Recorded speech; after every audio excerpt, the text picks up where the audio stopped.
4. 183. To the world it looks like numbers, but in spirit it is a code that unlocks miracles when spoken before midnight. You may have begged, you may have struggled, you may have prayed for years. Tonight I hand you the key. Speak this word and watch the walls of lack fall flat. In this lesson, I will show you how one code, simple, short, but alive with power, can dissolve fear, open the way, and bring into form the good that belongs to you by divine right. You have been told life is a battle. I tell you, life is a game, and when you learn the rules, you do not beg, you declare and you receive.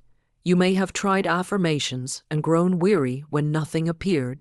You may have repeated words without fire, only to see the same troubles return.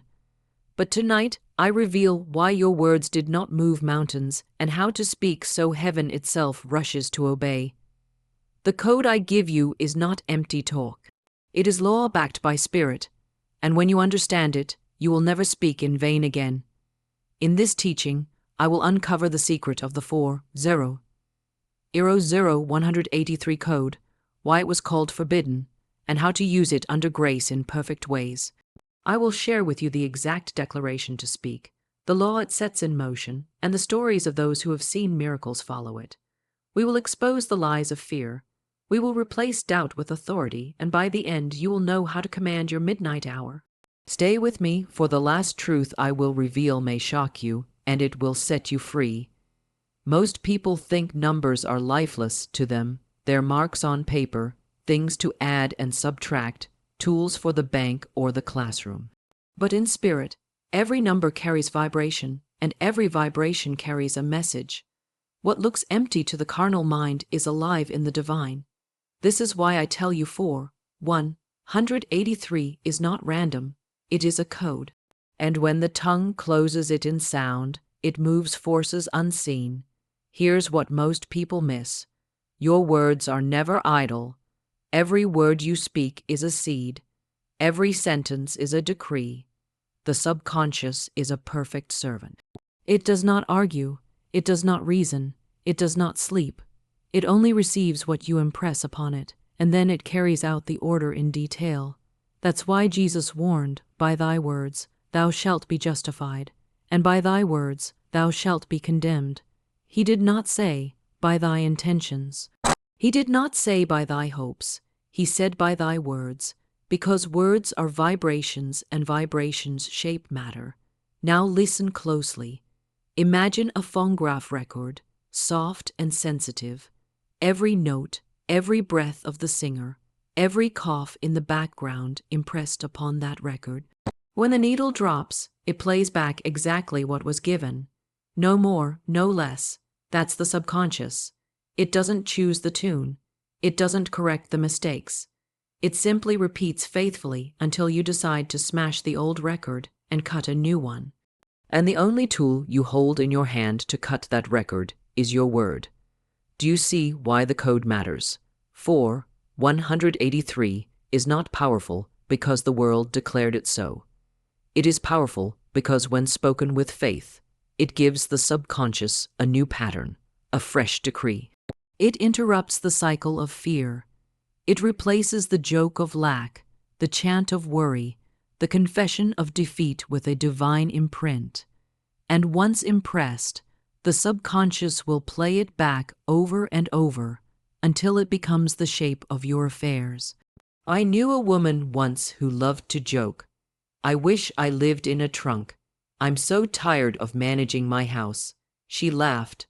Her friends laughed, but her subconscious did not laugh. It recorded, and before long, the very house dissolved, and she found herself with nothing but a trunk. Do you see? The subconscious does not care if you meant it lightly. It obeys. So when you speak 183 with intention, you are reversing the careless words that bound you. You are setting a new pattern, a new command, and life has no choice but to echo it back. And maybe you're thinking, why 183? Why this string? Because spirit hides power in what looks simple, to confound the proud and lift up the faithful. The prophet spoke in numbers, in signs, in codes, so that the casual eye would pass over, but the hungry heart would find food. Numbers are symbols of order, and when you clothe them in voice, they become commands in the unseen. The world sees arithmetic. Heaven hears decree. So I ask you now, what record have you been cutting? Have your words carved images of fear? Have your sentences played back poverty, illness, disappointment? If so, rejoice, for tonight you will smash the old disc. You will cut a new one etched with the vibration of 183, etched with the rhythm of release and supply. And once it is spoken, the subconscious will obey, the unseen will align, and your outer world will have no choice but to match the inner decree. Remember this, life does not hand you conditions by chance. Life hands you the echo of your word. Speak 183 before midnight, and you will see how quickly the echo changes its tune. Here is something most people completely miss, and yet it is the very hinge on which the whole teaching swings, the hour of midnight. To the reasoning mind, midnight is nothing more than the turning of a clock, the passing of one day into another. But in spirit, midnight is the gate, the crossing, the very threshold between the old and the new.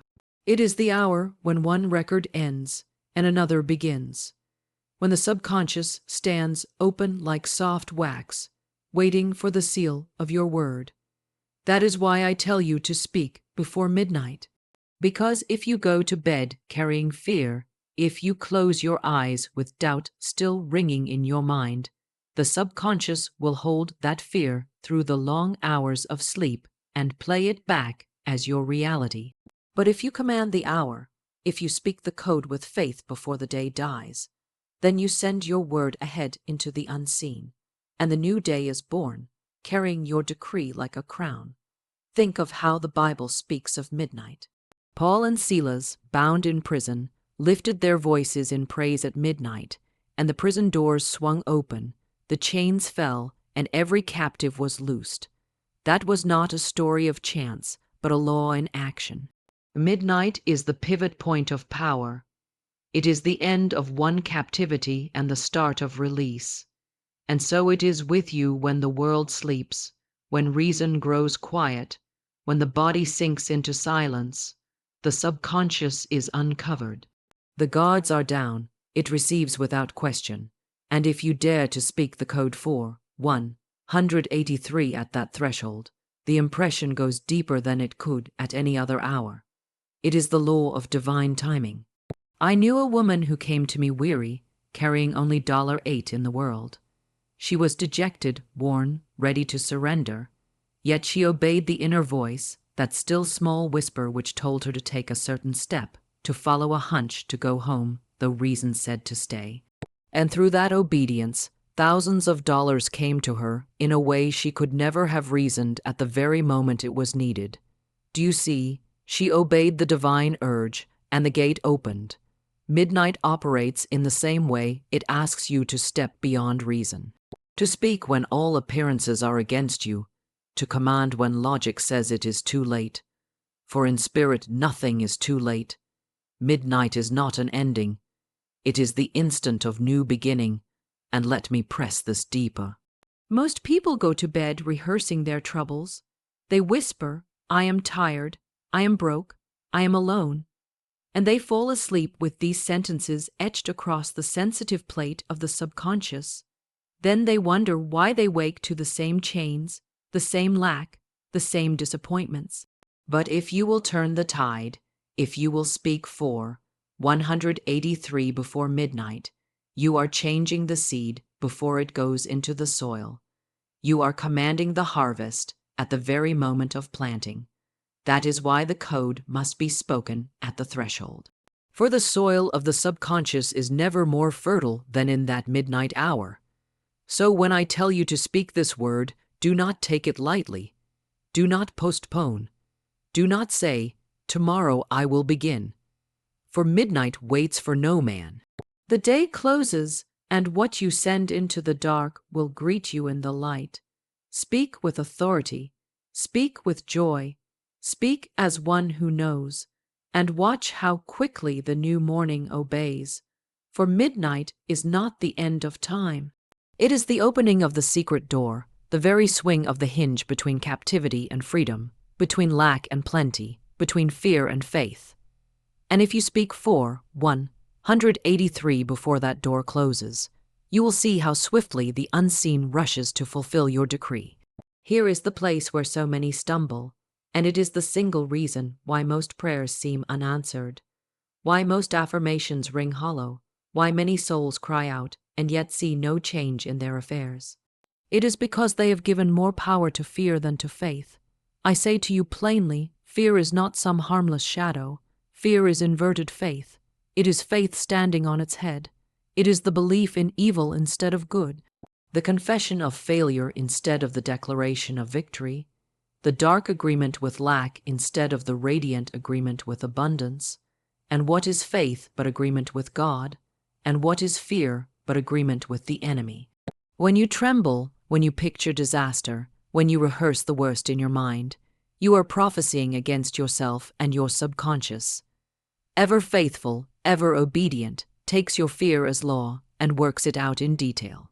I knew a man once who feared a certain disease, so rare it was considered almost impossible to contract. Yet he studied it, read about it, pictured it, rehearsed it, and he filled his imagination with the dread of it until his body, obedient to his word, clothed itself in the very disease he feared, and he died from his own distorted vision. That is fear's harvest. On the other hand, I have seen those who clung to faith with iron tenacity, who, though every outward circumstance denied them, declared with boldness, God is my supply, my health, my protection, and my deliverance. And I have watched doors swing open, chains fall away, healing break forth, money flow in, friends appear, and situations turn from impossible to effortless. That is faith's harvest, one law, two outcomes. Your choice determines which side you reap. Now perhaps you say, but how can I keep from fearing? It rises in me before I know it. And I answer, fear will always come knocking, but you need not invite it in. Fear will whisper, but you need not echo it with your tongue. Faith is not the absence of fear. It is the substitution of truth in place of the lie. You cannot leave a vacuum in consciousness. If you cast out fear, but do not fill that space with faith, 7 worse fears will come rushing back. The cure is to speak the word of truth until it overshadows the lie. Say with me, I now substitute faith for fear. I now align with divine law. I now expect only good, and good rushes to meet me. That is not daydreaming, that is command. And the subconscious, which does not argue, will record it, and life will echo it. Think of it like tuning an instrument. Fear is the string drawn tight, shrill, discordant, vibrating to failure. Faith is the string tuned to harmony, resonant with heaven, vibrating to success. You may have lived for years strumming on fear, hearing only the song of lack and sickness. But the instant you strike the note of faith, the whole atmosphere shifts. Fear is a counterfeit faith, a twisted mirror. Do not waste time fighting shadows. Turn on the light. And what is the light but the bold word of truth spoken aloud, clothed in conviction? That is why the code 183 carries such power. For when spoken with faith, it substitutes the divine vibration for the false one. It cancels the old record and etches the new. So I ask you now, as you sit in the quiet of your own thought, what are you agreeing with? Are you in covenant with fear, repeating its sentences, bowing to its pictures, bowing to the idol of lack and loss? Or are you in covenant with faith, agreeing with God, daring to say, though every appearance denies it, I declare my abundance, my health, my perfect expression, and by divine law it comes to pass. That decision is the fulcrum on which your whole demonstration swings. Do not treat it lightly. Choose faith, and fear dissolves like mist before the Sunday. Choose faith, and the code 183 becomes not just numbers, but a key that turns the lock of the unseen and flings wide the gate of miracles. Now let me show you something that has saved many lives from shipwreck and has lifted countless souls out of disappointment into joy. It is the law of substitution. Most people are worn and weary because they have clung to the wrong picture. They have fixed their gaze upon something or someone not meant for them by divine right, and then when it fails, they despair and cry out that God has denied them. But God denies no one. What really happened is that they were holding the wrong pattern, the counterfeit instead of the true design. And the law must substitute the right for the wrong, the gold for the dross, the diamond for the pebble. The subconscious is like soft clay. It will take any impress, whether crooked or straight. But the superconscious, the God mind within you, carries the divine design, the perfect blueprint. And when you dare to speak the word of substitution, when you say, "If this thing is not mine by divine right, I cannot lose what belongs to me. I will receive its equivalent," then you free the law to act and the counterfeit is swept away. But the true comes rushing in. I remember a woman who begged me to speak the word that she might marry a certain man whom we shall call a B. She loved him deeply. She desired him passionately, and she was certain he was the only man who could ever make her happy. But I said to her, that is not the way of divine law. I cannot speak the word to bind another soul, for that is witchcraft. What I can do is speak the word for your right mate, the man chosen for you by divine selection, the one who belongs to you by perfect pattern. She was reluctant. She feared that this would mean losing a B, but I told her plainly, if a B is the right one, you cannot lose him, and if he is not, his equivalent will come swiftly. She agreed, though half-heartedly, and for a time she continued to see a B. But strangely enough, she began to notice that he no longer seemed so wonderful. His words fell flat, his presence lost its charm, and her heart grew restless. Then suddenly another man appeared. A man who declared from the first moment that she was his ideal, who said all the things she had longed to hear from A, B, and never heard. She found herself loving him in return, and she married him with joy. The law of substitution had acted. The wrong picture was dissolved. The right one appeared, and there was no loss but only gain. Do you see how merciful the law is? It will not let you remain chained to the wrong door, though you may pound upon it till your knuckles bleed. It gently removes your grasp and leads you to the open door that swings wide with welcome. But most people fight the substitution. They cry, "I want this job, this person, this thing, and nothing else will do." And when it slips away, they sink into despair. Yet if they had spoken the word, "I let go of the wrong and call to me the right," the divine substitute, the perfect selection, they would have found joy springing up in the very place of loss. The law of substitution is also the law that turns curses into blessings, that transforms losses into opportunities, that changes dead ends into open paths. How many times have I seen someone lose a position they clung to with fear, only to be led to a far greater opportunity, one that suited them perfectly and paid them richly, yet in the moment of loss, they wept, not knowing that heaven had taken away the counterfeit to bring them the true. That is why I say to you, never hold a thing with clenched fists. Hold it lightly, bless it, and say, "If this is mine by divine right, it will stay. If it is not, something better will take its place, and you will never know loss again." So now, when you speak the code for 183, understand that it works because it substitutes the divine record for the false one. It erases the crooked line and draws the straight. It dissolves the shadow and reveals the substance. Do not fear the letting go. What belongs to you cannot be taken, and what is taken was never yours by law. Say with me now, "If this is not mine by divine right, I welcome the divine substitute, the equivalent that brings joy and not sorrow, abundance and not lack, freedom and not bondage." And when you speak it with faith, you will find the old pictures fading, the wrong doors closing, and in their place the true door swinging open, the right picture shining, and the joy of divine law fulfilling itself without struggle, without delay, without mistake. That is the mercy of substitution in action, and it will never fail you. Now we come to the very heartbeat of this mystery, the living breath behind these four figures 183. Many will say, but it is only a number. How can such a thing carry power? And I answer you boldly. In spirit nothing is dead, all is alive and everything carries vibration, and vibration is the language of creation. God spoke and worlds formed, sound went forth and matter obeyed. The invisible always precedes the visible. And what you call a number is not merely arithmetic, but a rhythm, a tone, a chord.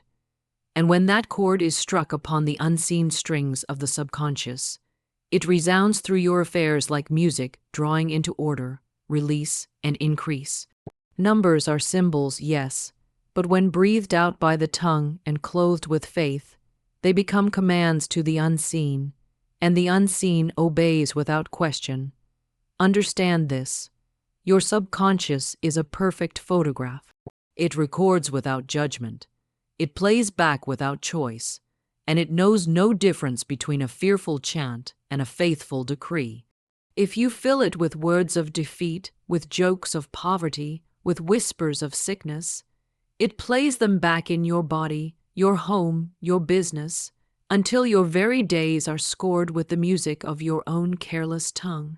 But if you cut a new record, if you smash the old disc and carve into it the rhythm of 183 spoken with conviction, then the subconscious will play back a new tune, one of freedom, one of harmony, one of supply. The law cannot resist vibration. What is impressed must be expressed. That is why I teach you to speak aloud, to clothe the vibration with sound, to give the word flesh in tone, so that the impression is deep and unmistakable. Think of a tuning fork, strike it, and another fork across the room will hum and answer, though you never touched it. So it is with 183. Speak it with faith, and the unseen hums to meet it. The law of vibration cannot fail. You do not need to see the current that carries your word. You do not need to trace the path it will travel. You only need to strike the chord, and when you do, people will appear, doors will open, checks will arrive, bodies will heal.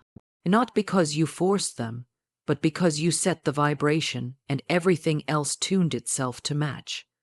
I once declared with a student, I now smash and demolish every untrue record in my subconscious mind. They shall return to the dust heap of their native nothingness, for they came from my own vain imaginings. I now make my perfect records through the Christ within the records of health, wealth, love, and perfect self-expression. And she spoke it with such force that she herself trembled. Within days her situation turned, money appeared, friendships blossomed, her health lifted. Why? Because she cut a new record, and the old one could not play any longer. That is what 183 does. It is a code of release, a rhythm of increase, a sound of order. Let me ask you now, what is the tune of your life? Is it the thin whine of fear, the heavy dirge of lack, the broken note of disappointment? Or will you dare to strike a new chord to let your tongue sound the vibration of 183 and command the orchestra of the unseen to play in harmony with your divine design? Remember, you are not asking, you are declaring. You are not begging, you are commanding. Life is not a beggar's bull. It is a kingly game, and your word is the move that turns the board. So strike the chord, speak the code, and know that the vibration has gone forth. You may not see it in the moment, but already the strings of the unseen are quivering. Already the hidden doors are unlocking. Already the miracle is in motion.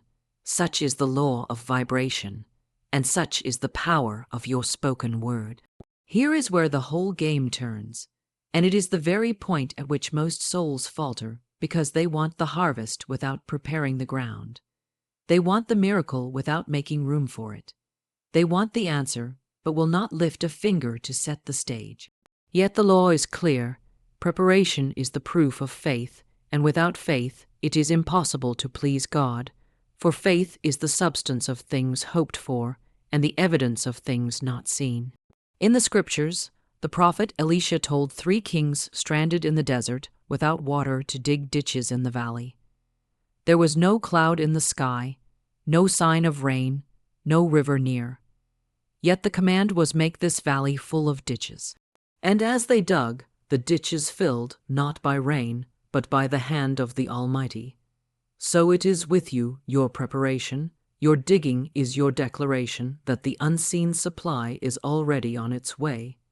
You may say, but how do I dig ditches in my life? I tell you this, act as if the good you have declared is already here.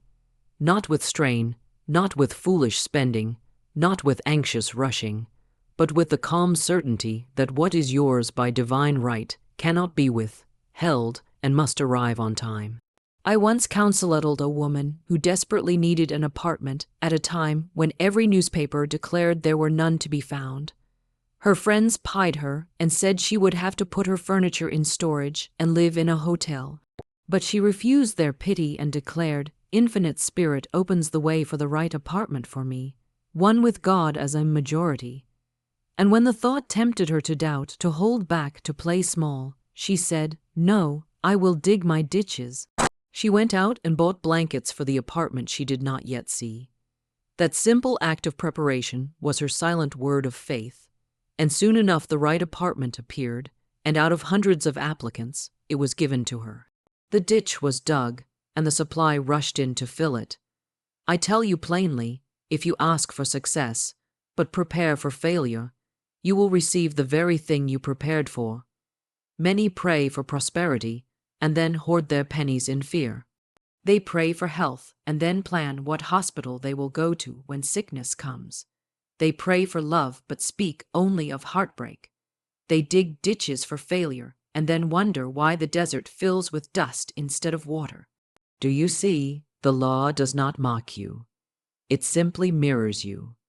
If you ask with your lips, but prepare with your actions for the opposite, the subconscious obeys the stronger signal, and the stronger signal is always the action.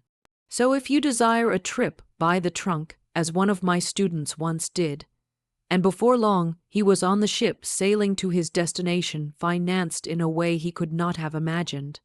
If you desire a home, set aside a place for it in your thought and prepare in joy. If you desire abundance, bless the money you have. Spend a portion of it in faith and let the law of circulation work, knowing that as money goes out, money must return multiplied. Every act of faith is a ditch dug, and every ditch dug must be filled. Now, let me ask you, what ditch can you dig tonight? Can you lay out the clothes you will wear in the position you have called in? Can you prepare the table for the guest of love you have spoken into being? Can you speak over the dollars in your purse and declare them seeds of plenty? Do not say, when it comes, I will act. Act and it will come. For faith without works is dead, and preparation is the living body of faith. Dig your ditch before midnight and watch as the desert of lack fills with streams of supply so abundant, so overflowing that you will know it was never your action that brought it, but your faith that allowed the law to act. Now, beloved, I must take you even deeper, for it is not enough to dig new ditches of faith if the soil of your mind is still cluttered with the broken shards of the old. You cannot build a temple on a ruin unless first the rubble is cleared away. The subconscious is like a phonograph record.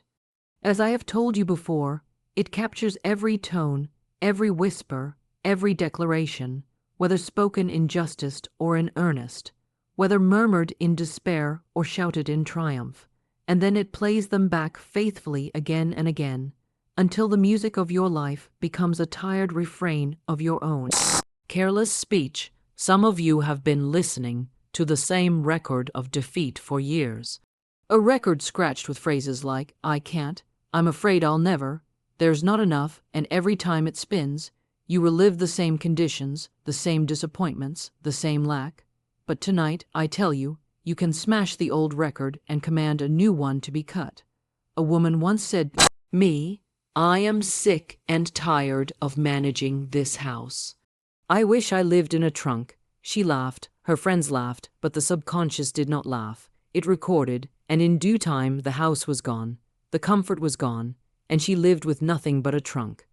Another woman who had abundance at her fingertips continually joked about preparing for the poor house, and sure enough, the poor house prepared itself for her, for the subconscious has no sense of humor.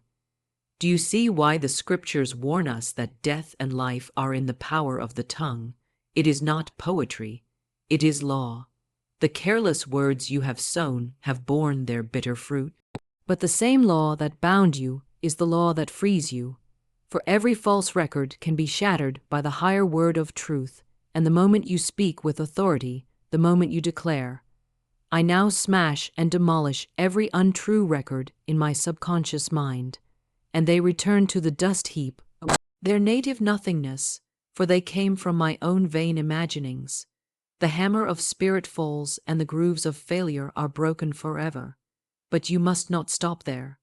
When the record of fear is smashed, a new one must be cut.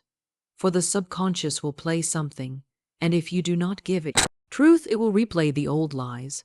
This is why you speak the substitution. I now make my perfect records through the Christ within. Records of health, wealth, love, and perfect self-expression. Speak it with conviction, and you will feel the very atmosphere around you shift. For heaven itself records your decree. It is the law of replacement. You cannot simply erase. You must replace. Pull out the weeds, yes, but plant flowers in their place, or the weeds will return. Do not think this is difficult. It is as simple as deciding what music you want to play in your home. You would not keep a record that grates upon your ears, that fills your house with discord. Yet some of you have allowed such records to play in your souls for years. Tonight is the night to break them. Imagine yourself holding those old discs marked poverty, illness, failure, fear, and see them shattering. Your hands reduced to dust that blows away in the wind. Then see yourself placing upon the turntable of your subconscious the new disc, polished and perfect, inscribed with 4,183 divine release, divine order, divine increase. Can you hear the difference? Can you feel the vibration? One is the dirge of defeat, the other is the song of victory, and I say to you, never again allow a careless word to cut its groove into your life. Guard your speech as you would guard a treasure chest. Do not jest with lack. Do not rehearse defeat. Do not say, "I can't," even in passing, for the subconscious knows no jest. Speak only that which you desire to see manifested. Say, "I am fearless, I am free, I am supplied, I am guided, I am loved," and every time you speak it, the grooves deepen. The record becomes clearer, and soon the music of your life will match the decree of your tongue. This is the smashing of old records, and it is the very act that clears the stage for the miracle of 4,183 to play its full symphony in your affairs. Now we rise higher, and I want you to stay with me, because this is where the reasoning mind begins to stumble. This is where appearances protest. This is where the carnal eye says it cannot be. But I tell you, it is here in the realm above appearances that the true game of life is played. I call it the fourth dimension, the dimension of spirit, the realm of divine ideas, where everything already exists in perfect form, finished, complete, waiting only for your recognition and your decree to bring it into visibility. Most people live chained in the third dimension, measuring only what they can see, hear, touch, and reason. They look at their bank account and say, "I am poor." They look at their body and say, "I am sick." They look at their circumstances and say, "I am defeated." And so they remain, trapped in the prison of appearances, never realizing that above their head, the storehouses of heaven stand full to overflowing, waiting for one word of faith to swing the doors open. When Jesus said, "Lift up your eyes and look on the fields, for they are white already to harvest," he was speaking of this fourth dimension. He was saying, stop looking at the barren ground at your feet and see with the inner eye the abundance that already island. The reasoning mind says the harvest is months away. The Christ mind says the harvest is now. The reasoning mind says you must wait for rain, for season, for chance. The Christ mind says it is finished. Only speak the word and it shall appear. This is the difference between living under appearances and living under law. One binds you to cycles, delays, and probabilities. The other sets you free into timeless supply. I have watched men and women break free from the chains of appearances by daring to live in the fourth dimension. A man came to me once, desperate for $50, zero to save his business. The banks had refused him. His friends had turned him down. Every door seemed shut. He said, "It is too late. Tomorrow the time limit is up."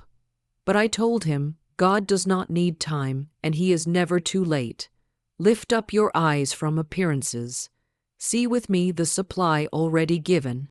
Speak the word and act as if it is already done. He obeyed, and though his train was late, though the hour was almost gone, when he walked into the bank, the loan was granted at once, and his business was saved. He moved from the third dimension of despair into the fourth dimension of faith. And the law responded with precision. Now perhaps you say, "But how can I live in a world of spirit while my body walks in a world of matter?" And I answer, you live in both already, though you may not know it. Your inner pictures are the seeds, your words are the water, your faith is the sunlight, and sooner or later, the garden outside must mirror the garden within. If the garden of your thought is choked with weeds of fear and complaint, do not be surprised when weeds spring up in your circumstances. But if you cultivate the fourth dimension, if you hold the picture of divine health when the body protests with pain, if you hold the vision of abundance when the purse is empty, if you declare peace when storms howl around you, then you are living in the realm where appearances are overruled by law, and appearances must yield, for they are shadows, and shadows cannot resist the light. I tell you this so you will understand why the code 4:183 is not some charm or trick. It is the sound that shifts you from the third dimension to the fourth. It is the key that reminds the subconscious of the higher law, the rhythm that calls forth the already finished picture from the divine design.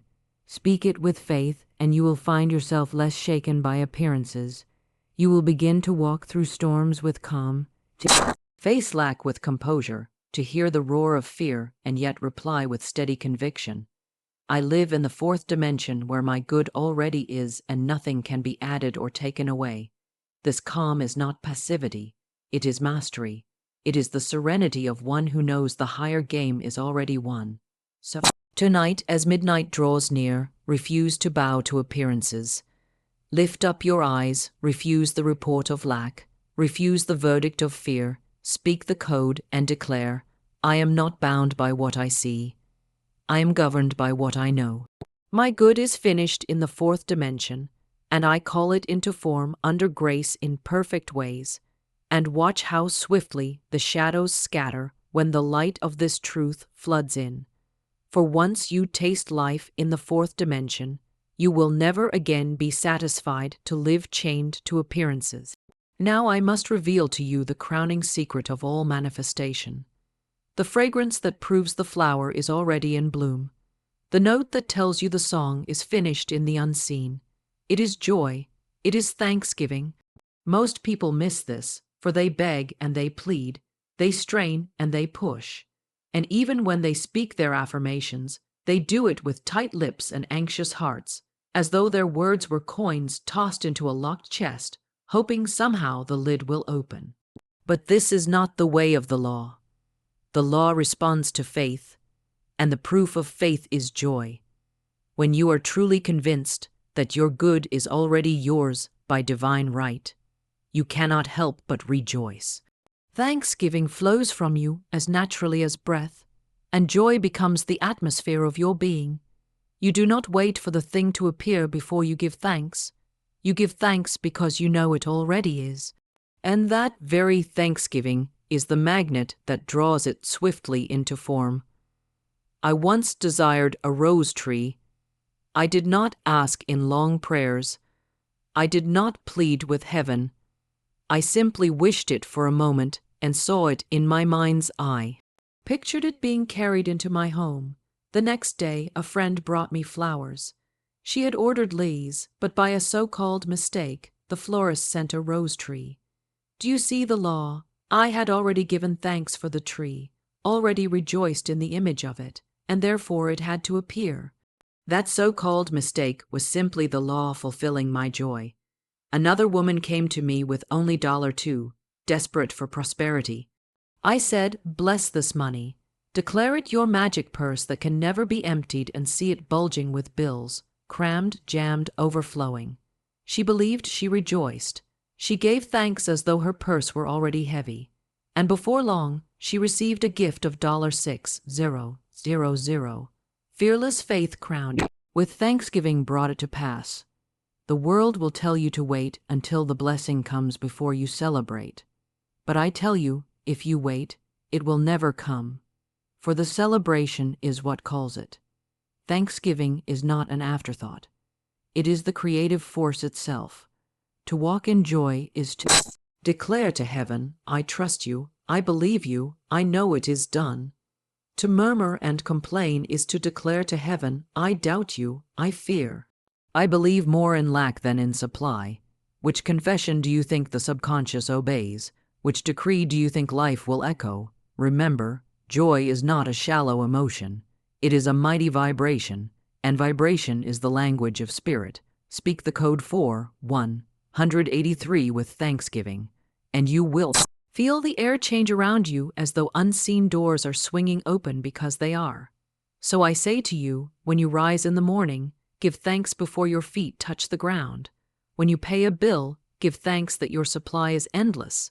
When you sit at table, give thanks that your cup overflows. When you speak 183, do not speak it as a beggar's chant, but as a king's command, sealed with thanksgiving and joy.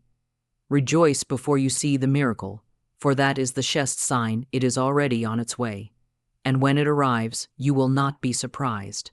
You will not gasp in disbelief. You will simply smile and say, of course, I knew it. I gave thanks long ago. That is the rhythm of joy. That is the crown of thanksgiving. And that is the sound that tells heaven and earth alike that you are walking in mastery. Now we come to a stumbling block that has tripped more souls than perhaps any other. For men and women will speak the word. They will even dare to believe it, but then they ruin the harvest by demanding to know how it will come, when it will come, through whom it will come. They dig up the seed to see if it has sprouted. They question, they prod, they calculate, and by doing so, they choke the very life they have planted. Hear me, you must release the how. The infinite has ways you know not of, weapons you know not of, channels you know not of.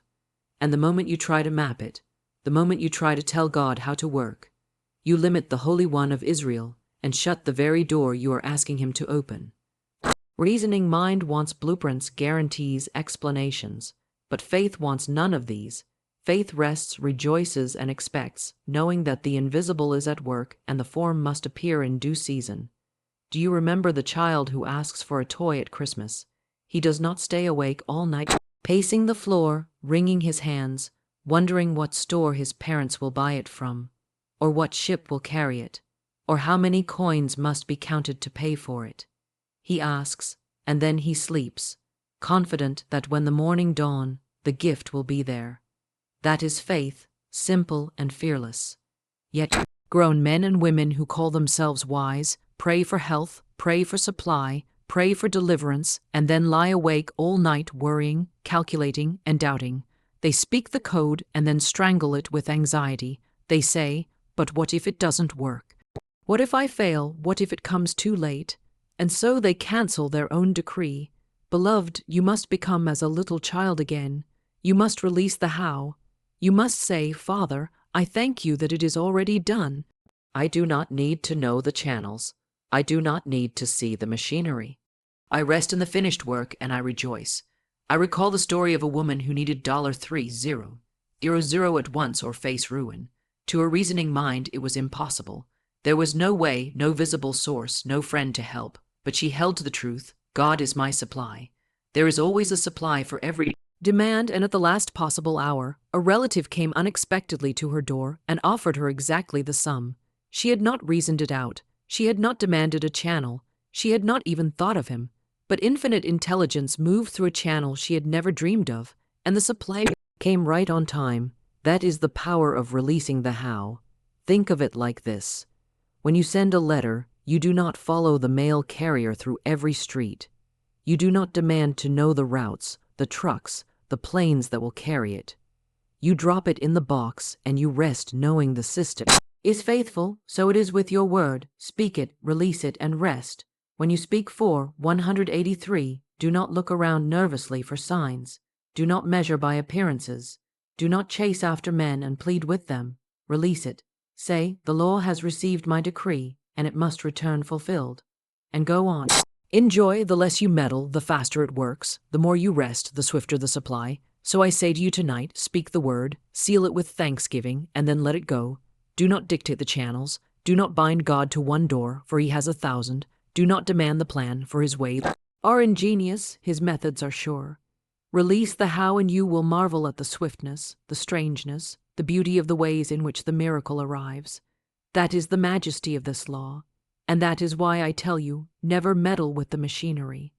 Only declare the end, and the infinite will see to the means. Now, beloved, once you have spoken the word and released the how, the question that rises next is then, how shall I know what to do? How shall I know where to go? How shall I know which step is mine and which step is not? And here is the answer that silences all such questioning. You shall be led by the magic path of intuition. Intuition is the voice of God within you. It is the still small voice that whispers, "This is the way. Walk ye in it." It is not reasoning. It is not calculation. It is not the chatter of fear. It is the divine directive, clear, certain, unerring. The reasoning mind argues. The intuition declares. The reasoning mind calculates probabilities. The intuition reveals certainties. And once you learn to follow it, once you train yourself to trust it, you will find that the way opens before you like a road lit by hidden lamps. Every turn guided, every step prepared, every outcome secured. Too often people drown out this voice with noise and doubt. They pray for guidance, and then, when the quiet nudge comes, they argue with it. They push it aside. They say, "That cannot be right. That does not make sense. That cannot possibly lead to supply." But the Spirit is never mistaken. It will tell you to take a step that looks foolish to the reasoning mind, but if you obey, you will find the miracle waiting there. A woman once came to me with only $8 to her name. Logic told her to stay in the city, to find work, to scrape and struggle, but her hunch was to go home, though it meant spending almost all she had on fare. I told her never disobey a hunch. She went, and through that step was connected with an old family friend who opened to her a channel of abundance beyond anything she could have imagined. She had obeyed the magic path of intuition, and the way had opened. Another man came to me desperate, needing a large sum for his business, certain it was too late. The bank had refused him. The clock was against him. The deadline was upon him. But I told him, "Go back, speak the word, see yourself received." He obeyed the nudge, though logic mocked him. And when he returned to the bank at the last possible minute, the loan was granted with no resistance.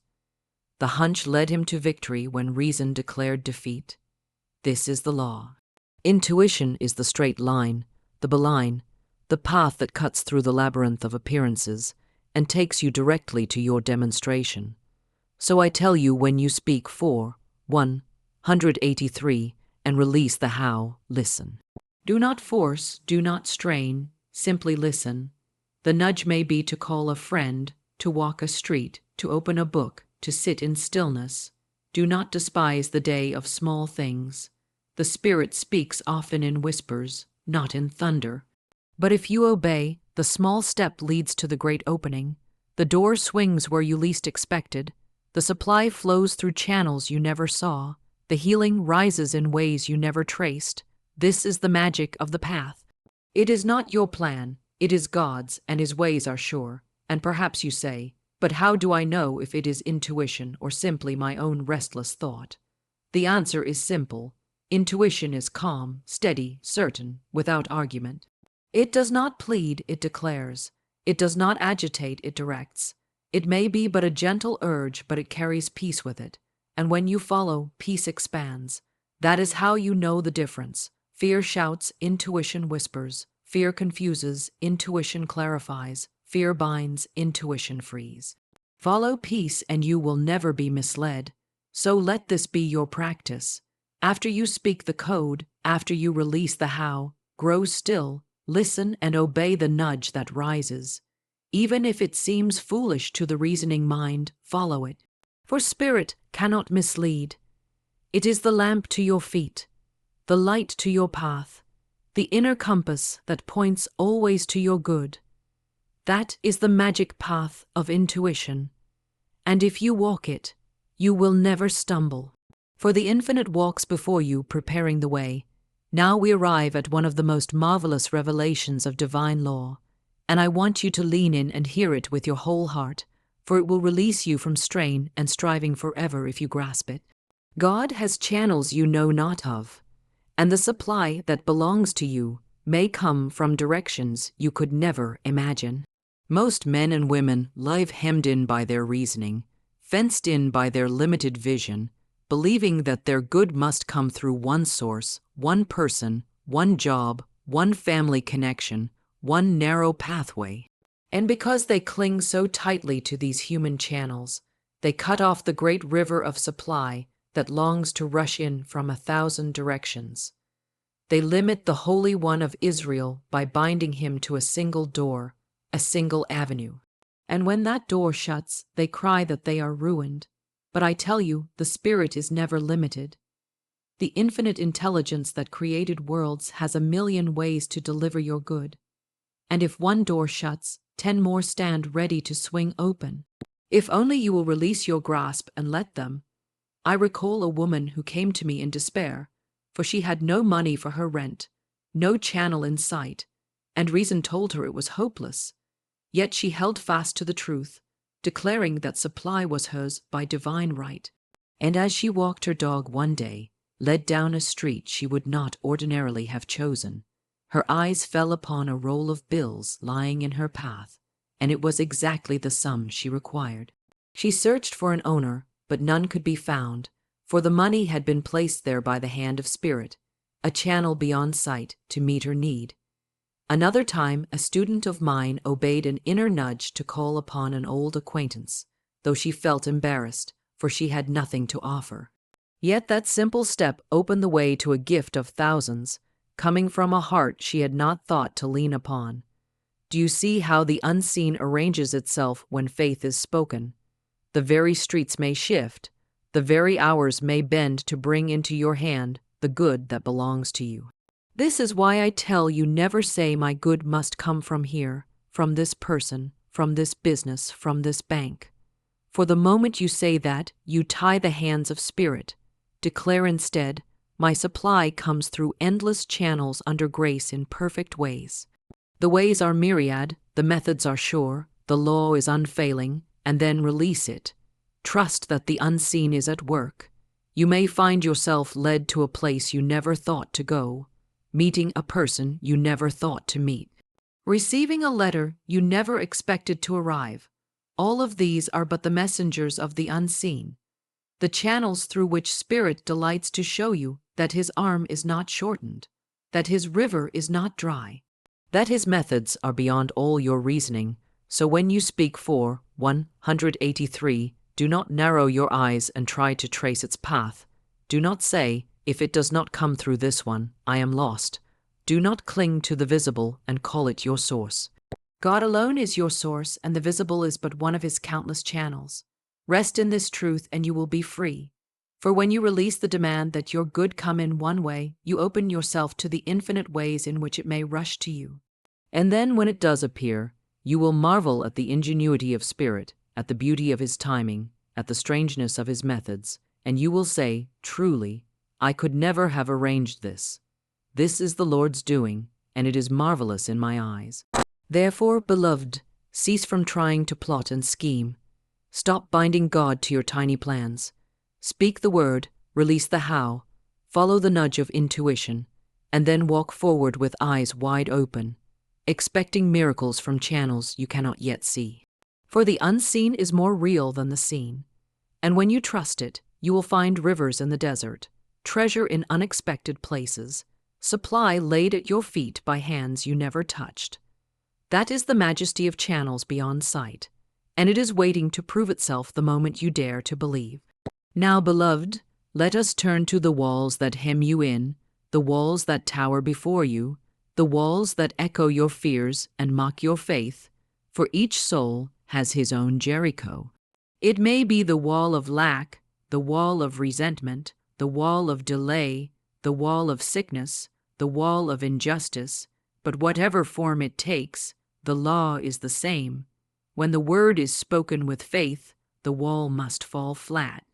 The children of Israel faced the city of Jericho, its gates shut tight, its walls so thick that reason declared them impregnable.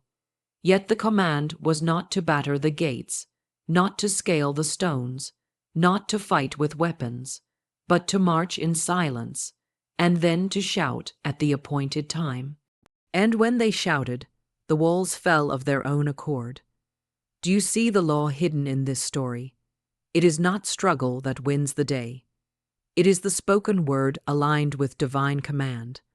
The walls of your life do not yield to your pushing and striving. They yield to your shout of truth, to the vibration of faith, to the decree that declares, "The walls of lack and delay now crumble away, and I enter my promised land under grace."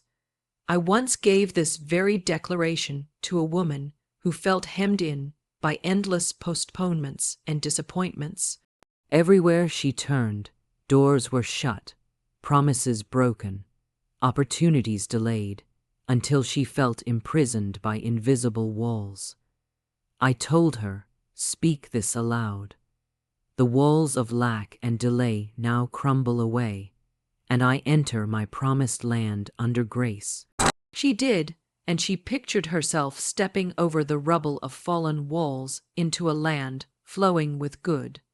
Soon after, the thing she had waited for, the thing long postponed, came swiftly, as though nothing had ever stood in the way. The wall of delay had fallen flat. This is not chance, it is law. Yet many souls build their own walls by harboring resentment, envy, bitterness.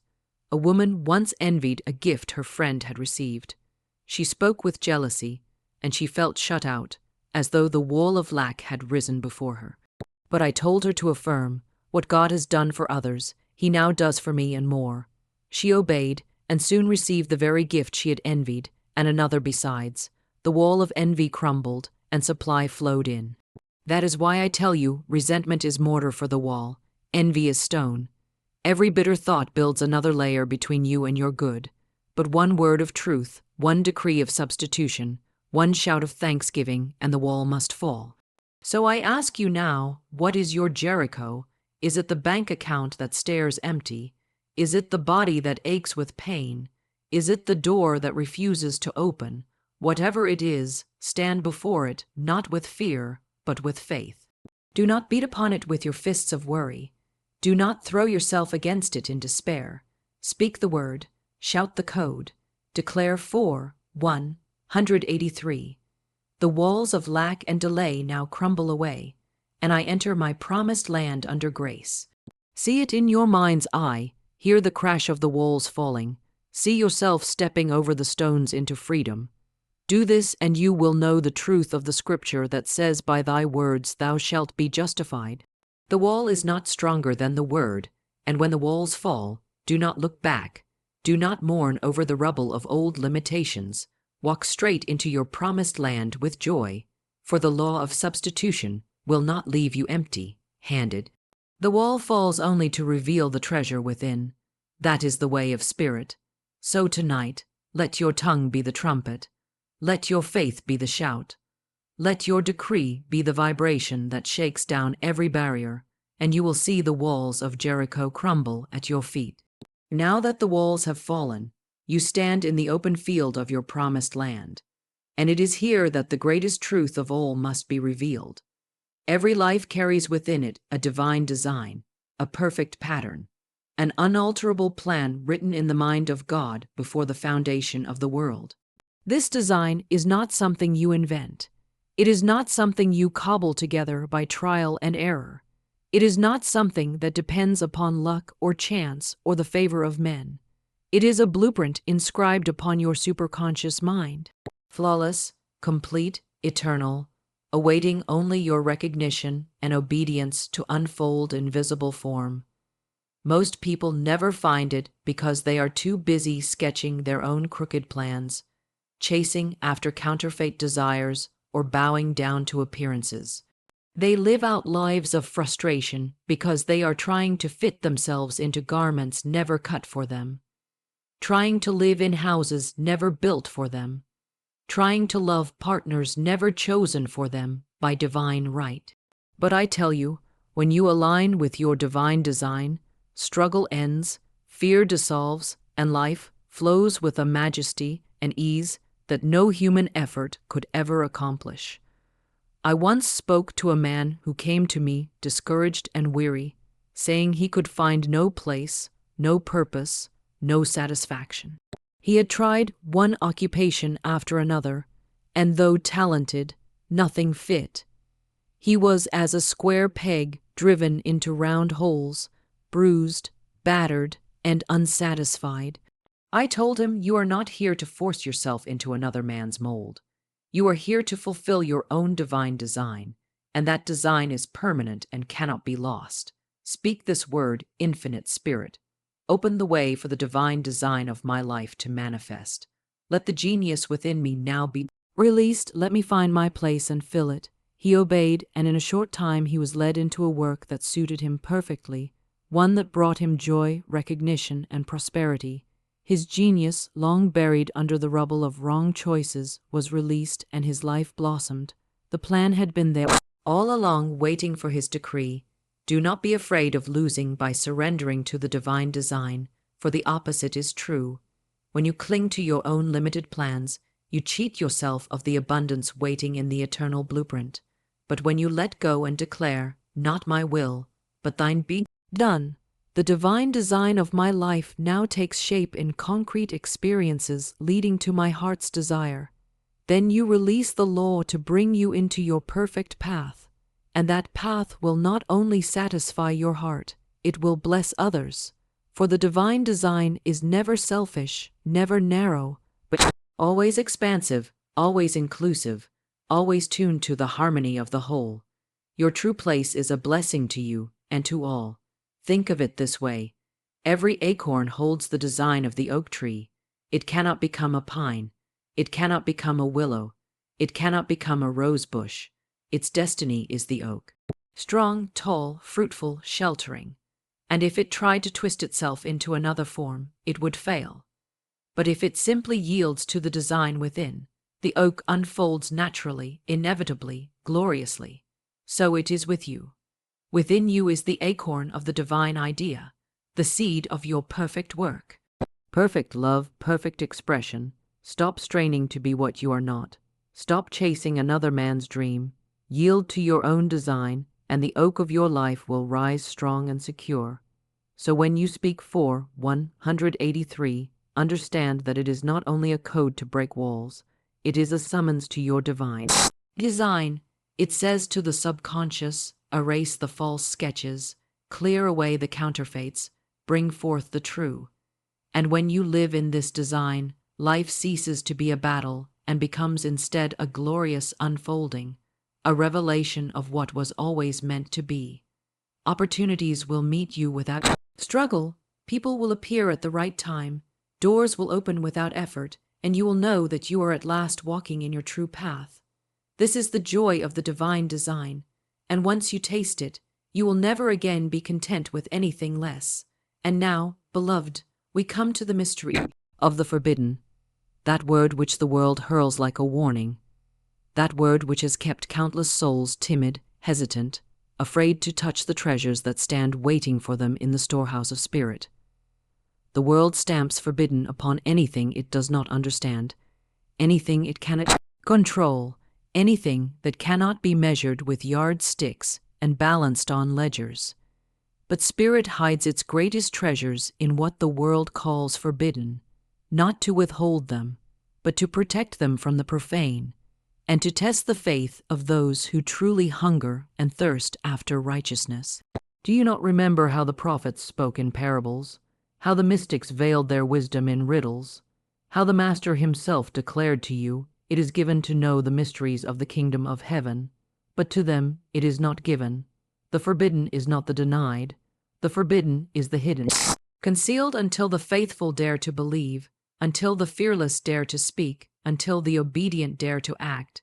Think of Ali Baba in the old tale standing before the sealed mountain, its treasures locked away invisible to the reasoning eye. The door did not yield to force, it did not yield to toil, it did not yield to struggle, but at the sound of the word, at the decree "Open Sesame," the stones rolled back and the hidden storehouse was revealed. That is no mere children's story. It is a parable of truth. The code is the word, the decree is the key, and the treasure is your own good, long concealed by walls of doubt and fear. The world calls it forbidden, but to the faithful it is commanded open. So when I tell you that 183 is a forbidden code, I do not mean it is dangerous. I do not mean it is evil. I mean it is hidden from the careless, withheld from the doubting, sealed against the fearful, but ready to yield itself to the fearless word of faith. I once counseled a woman who trembled at the thought of affirmations, saying, "Is it not wrong to command God? Is it not forbidden to declare such things?" I told her, "You are not commanding God. You are commanding the law, and the law is God in action. You are not taking what is not yours. You are claiming what has been yours all along by divine right." She dared to speak the word, though her lips shook, and the very condition that had oppressed her for years dissolved in days.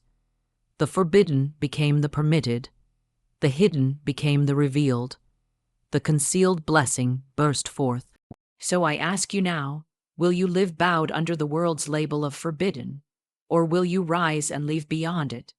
Will you remain timid before 03, the locked door, or will you speak the word that rolls the stones away? For let me tell you, beloved, there is no power, 10, in the universe that can keep from you that which belongs to you by divine right. There is no wall that can stand, 17, before your decree. There is no locked gate that cannot be opened by the vibration of your words spoken in faith. 24. The world may mock, the world may scorn, the world may call it forbidden, but the world is not your judge. The law of 31 Spirit is your judge, and the law declares all that the Father hath is thine. Therefore, when you speak 183, 39, know that you are living beyond the forbidden. You are moving past the fear of appearances, past the warnings of 45 unbelief, past the narrow judgment of men, and you are standing in the liberty of the sons of God. To the fearful, the 52 code remains a riddle. To the faithful, it becomes the key. To the world, it is 58 forbidden. To you, it is the open sesame. And once the treasure is revealed, once the blessing floods in 04, you will never again tremble at the world's prohibitions. You will know that nothing is truly forbidden to the soul. 10, that lives in divine alignment. Nothing withheld from the one who dares to speak the word with authority. For to live, 16, beyond the forbidden is to live in freedom, and freedom is your birthright. And now, beloved, we stand at the end of 23 this teaching, and yet it is not an ending at all. It is a beginning. It is 29, the opening of a new chapter in your life. It is the midnight gate swinging wide before you. You have walked with me, 35, through the mysteries of the code. You have seen why numbers and spirit are alive. You have seen why midnight is the 41 appointed hour. You have learned that fear is inverted faith, and must be replaced by truth. You have seen how 48 substitution takes away the counterfeit and delivers the true. You have felt the vibration of the code striking, 54 chords in the unseen. You have dug your ditches in faith. You have smashed your old records. You have lifted your eyes, 01 to the fourth dimension. You have crowned it all with joy and thanksgiving. You have released the how, 08, and chosen instead to obey the hunch. You have walked the magic path of intuition and discovered channels beyond, 14 sight. You have shouted down the walls of Jericho, stepped into the promised land of your divine design, and you have 20 dared to live beyond the forbidden into the liberty of spirit. And now the only thing left is to speak the code itself. 27, not as one who is trying, not as one who is begging, not as one who is straining, but as one who knows, as one who 34 commands, as one who stands in dominion. So let us say it together with fearless joy. 4, 183. 42, speak it aloud even now. Let it roll from your tongue. Let it vibrate through your body. Let it echo through your 47 mind. Let it etch itself upon the photograph of your subconscious. Let it sing itself into the unseen. Say with 55 me, 4, 183, by divine right, under grace imperfect. 00 ways, my miracle is here. Do you feel the power of it? Do you feel the atmosphere shifting as you declare it? 07, that is the law responding to your decree. That is the infinite intelligence rising to meet your faith. 14, that is the unseen bending itself to your spoken word. And I tell you, not one syllable spoken in faith can ever, 21, fall to the ground. The word has gone forth, and it cannot return void. It must accomplish that which you please. 27, it must prosper in the thing whereto you send it. And here is my challenge to you. Do not let this night pass without 34 speaking it. Do not close your eyes in fear. Do not let the day die with anxiety on your lips. Before midnight, 41 strikes, speak the code. Say it with faith. Say it with thanksgiving. Say it, 46, as a decree, not a request. Say it until you feel the joy of possession flood your heart, until you feel the calm of 54 assurance settle upon you, and then go to your rest, not with worry but with peace, not with fear but with praise. 1, knowing that the law has received your word, and the answer is already moving toward you. And when the miracle comes, 06, and it will, do not forget this night, do not forget this word. Do not forget that life is not a battle but a game. And you, 13, win not by struggle, but by alignment with divine law. Share it, live it. 18, repeat it, and you will never again be a beggar at life's store. You will walk as a king in your kingdom, a queen in your 24 dominion, a child of God in your inheritance. And now I leave you with this. Speak with me once more. 4, 183. 33, my miracle is here. Seal it in your heart. Write it upon your soul.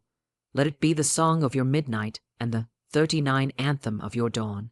And when the walls fall, when the doors open, when the supply floods in, remember that it was 46 not by chance, not by struggle, not by reasoning, but by the words spoken in faith. And if you are ready to go 53 deeper, I invite you to follow me into the next revelation, where I will unveil a single phrase, short and simple, that 59 cancels years of fear in seconds. It is a phrase men and women use every day, 04, without knowing its power. And when you learn to wield it rightly, no enemy can stand before you. Do not miss it for it. 12 may be the most liberating truth you have ever heard. Click here and walk with me into that freedom. For now, 19, rejoice, give thanks, and speak the word.